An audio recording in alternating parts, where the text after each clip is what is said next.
things don't stick with kids anymore. They don't seem to be engaged in world events. If you get the right material and engage them in the right material, they're less apathetic. Cell phones drive me crazy. So here we claim to be a great democracy, yet how many people actually participate in it? I feel our generation as a whole is apathetic. I can't see necessarily that apathy connects to a particular generation. Unfortunately, in some ways, I really do think the generation between 12 and 25 are apathetic to the issues that are occurring in our society.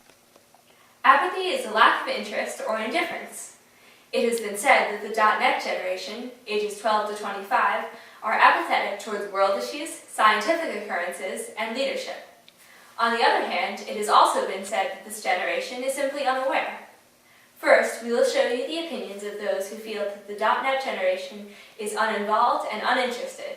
As far as other topics go, I don't think that young people in general are as involved in the electoral process or politics.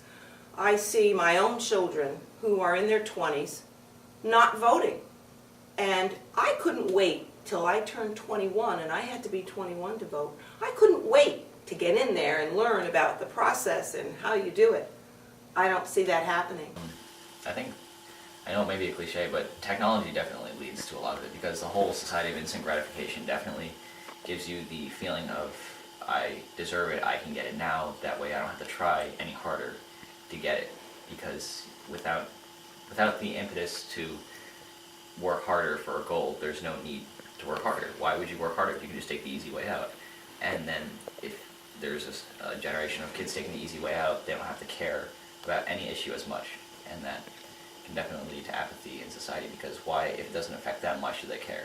And that's the easy road out. Most of the kids are jaded, and they don't really take stock of what's going on, and they probably never will. I've always thought it was 1% of the population that controls the other 99 anyway, and I don't think that's changed over time. Okay, the apathy of our generation. The perfect example, Product Red, a huge campaign of philanthropists, a musician, Bono, to pursue positive awareness about Africa and the issues there, raising money through profit sharing to bring money into Africa. And the Product Red campaign as a whole was a huge failure. People lost millions of dollars because there's just, an apathetic view towards the awareness of other people's problems. Americans are too self-centered at this point.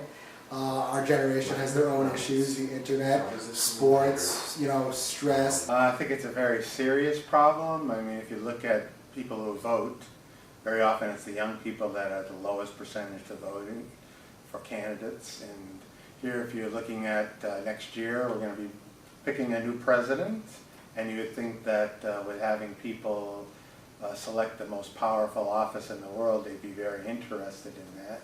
Yet polls show that it's a little over half of all eligible voters will vote for president. And when you have the next elections for governor and senator, it's about 40%.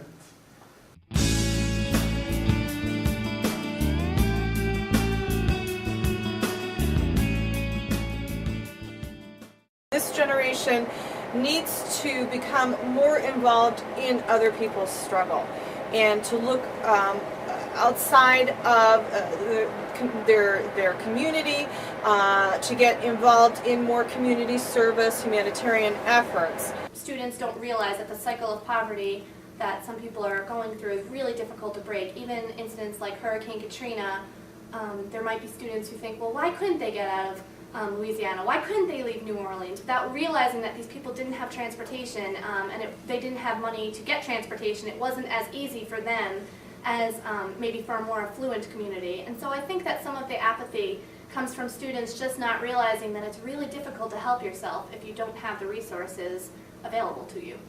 I saw the violence of civil rights, and then I saw the Vietnam War. And all of those things gave me a foundation for being more active and more aware of what's going on in the world. I don't think today that that's the case.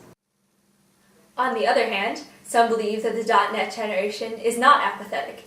Perhaps children don't have the opportunity or the exposure to even know to become more involved, and it might get interpreted as being apathetic. If I found kids who were apathetic in my class, I would look at myself more than I would say, well, they're apathetic. I would think it was something that I was doing not to engage them. I think that it comes from sort of so much information that it's difficult to really feel informed. You don't think that you're informed, and it's hard to stay informed because there's so much information. The students here at the middle school were the ones that actually came up with the thought as well as the initiative to start some of these endeavors as far as raising world awareness.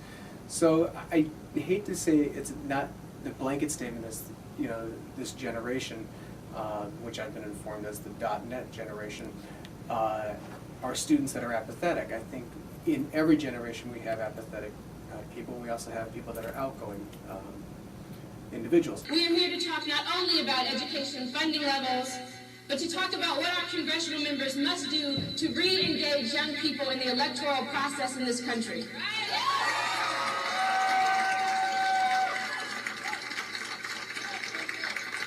Young people have been making the conscious decision not to take part in the political process in this country because it has been a process that up until this time has valued money over people. So it is not an irrational or apathetic decision.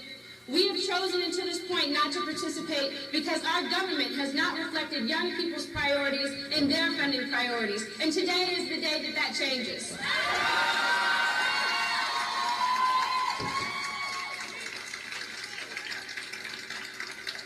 Our country's situation, our economic, our social, our political structure demands that young people rededicate ourselves to participating in the electoral process. I don't really think that people my age are apathetic about anything, but they seem not to form their own opinions. They base it off what people they know say, or mostly usually what their parents say. For example, with the elections, every single person I know, I don't know a single kid who is in favor of a candidate that their parent also isn't in favor of.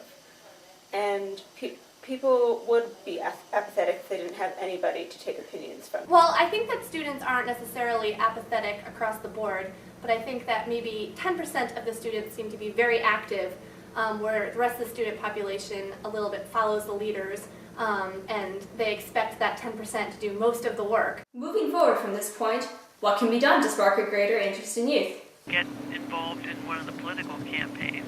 That's going to be such a big deal over the next year, and they're always eager to have volunteers and people to come in and help if you pick a candidate that you like, and just trying to figure out who the candidate you like takes a little bit of research.